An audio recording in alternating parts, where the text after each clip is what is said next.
दिलों में जगह बनाना बड़ा मुश्किल होता है, कुर्सी हथियाना तो आसान है, बंदूक की नोक पे या पैसे की नोक पे। और हम दिलों में जगह बनाते हैं। मोदी जी, जिस माँ के बेटे हो, तुमने तो अपनी माँ को भी कैश करने में पीछे नहीं हटे। जैसे ही तुम विमुद्रीकरण लेके आए, चौथे दिन अपनी माँ लाइन में लगवा दी। तो क्या ये आपका पब्लिसिटी स्टंट नहीं था? क्या हम और आप नहीं समझते? आज अगर मैं किसी पोजीशन पे हूँ और मेरी माँ जाती है तो ईश्वर की दया से मेरे कार्यकर्ता तो सक्षम है कि बहन जी आपकी माता नहीं जाएगी, हाँ, इतना काम तो हम आपकी माता जी के लिए कर सकते हैं। आप पब्लिसिटी स्टंट आपने अपनी 95 साल की माँ को नहीं बख्श रहे हैं। और अगर राहुल खड़ा हो गया तो आपके जो अंधभक्त गधे हैं वो चीख चीख के कह रहे हैं राहुल पप्पू खड़ा हो गया। Shame on you. The words you are using for a person that too is a Hindu, this is your definition of Hindu. क्या ये आपके संस्कार है?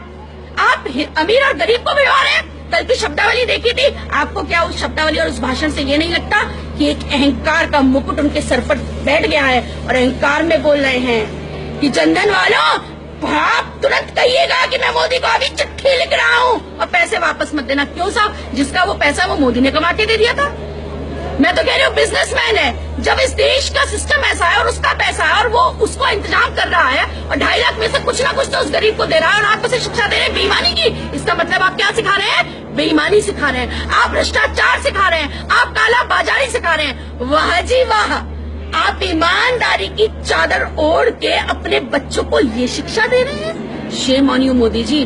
मैं वही थी जो 2.5 साल पहले, मैं अपने बेटे का वीडियो आप लोग को दिखाऊंगी जिसमें मैंने ये डायलॉग भी सिखा के बच्चे को स्कूल में भेजा था कि अच्छे दिन आने वाले हैं। पर माफ करो, इतने अच्छे दिन की उम्मीद मुझे नहीं थी कि मेरी माताओं बहनों को बुजुर्गों को रुलाओगे। और मैं इतनी स्वार्थी नहीं हूँ कि अगर मैं दर्द में नहीं हूँ तो मैं दूसरे का दर्द ना। मैं राजनीति एक समाज सेवा का पर्याय है और मैं उसी परिप्रेक्ष्य से कर रही हूँ। Modi ji, Shem on you. Doctor पूजा शगुन पांडे आपको चैलेंज देती है, मन की बात करते हैं, जनता को अपने आप से कहते हैं, एक स्त्री होने के नाते, इस देश की नागरिक होने के नाते और बहन होने के नाते आपको मैं चैलेंज दे रही हूँ।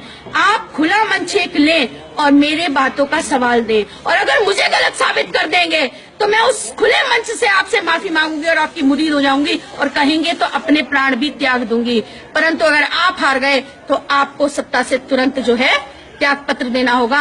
मैं किसी राजनीतिक पार्टी की राष्ट्रीय सचिव होने के नाते आपको ये बात नहीं कह रही हूँ। मैं एक हिंदुस्तानी महिला, स्त्री, माता, बहन होने के नाते अपने देश के राजा से गुहार लगा रही हूँ। अगर है हिम्मत तो डॉक्टर पूजा शगुन पांडे से दो बातें खुले मंच पर करें, मजा आ जाएगा, विपक्ष भी चुप हो जाएगा और आप ठीक है तो आपकी जय, नहीं तो इस देश की जय। मुझे मेरी जय फिर भी नहीं चाहिए।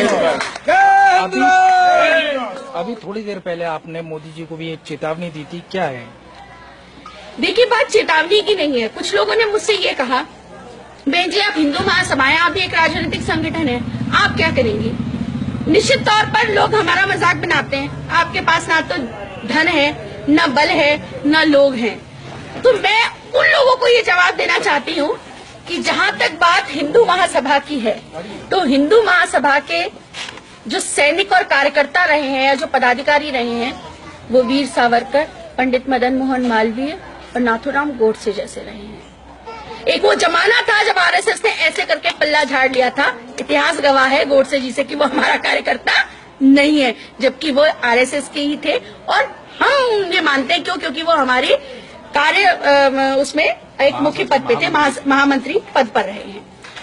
तो बस आगाह कर देना चाहती हूँ, ऐसा कुछ प्रतीत हो रहा है, मेरा व्यक्तिगत आभास है कि एक गुजरात से गांधी चला था जिसने बापू बनने की चाहत में इस देश के टुकड़े कर दिए थे और पाकिस्तान दे दिया था। और आज फिर कुछ ऐसा ही लग रहा है कि एक गुजरात से फिर कोई बनिया चला है जो महत्वाकांक्षा के चलते, और मोदी मोदी, कल उनके शब्द बड़े घमंड के थे कि जो लोग मनी मनी करते थे आज वो मोदी मोदी कह रहे हैं। वाह जी वाह, ऐसा तो भगवान राम ने स्वतः कभी नहीं कहा कि तुम राम नाम जपो। हमारी इष्ट मर्यादा पुरुषोत्तम राम ने कभी नहीं कहा। तो उनका जो घमंड है तो उन्हें आगाह कर देना चाहती हूँ कि इस संगठन को सत्ता का लालच कभी नहीं रहा। ये संगठन क्रांतिकारियों का संगठन है, सच्चे देशभक्तों का है। अगर मेरे को भी अभी गोली कोई मार दे इस देश के लिए तो मुझे नाम नहीं चाहिए। लो चाहे मत लो, क्यों? क्योंकि अपनी माँ की सेवा करने के बाद उसे कोई छपवाता नहीं है। ठीक उसी प्रकार से ध्यान रखिएगा, अगर फिर से गांधी बनने की कोशिश की तो हम सत्ता में आ पाए ना आ पाए, हम और कुछ कर पाए ना कर पाए, लेकिन गोडसे को जन्म फिर से दे देंगे। बस इतना ही कहना चाहते हैं। जय हिंदू राष्ट्र।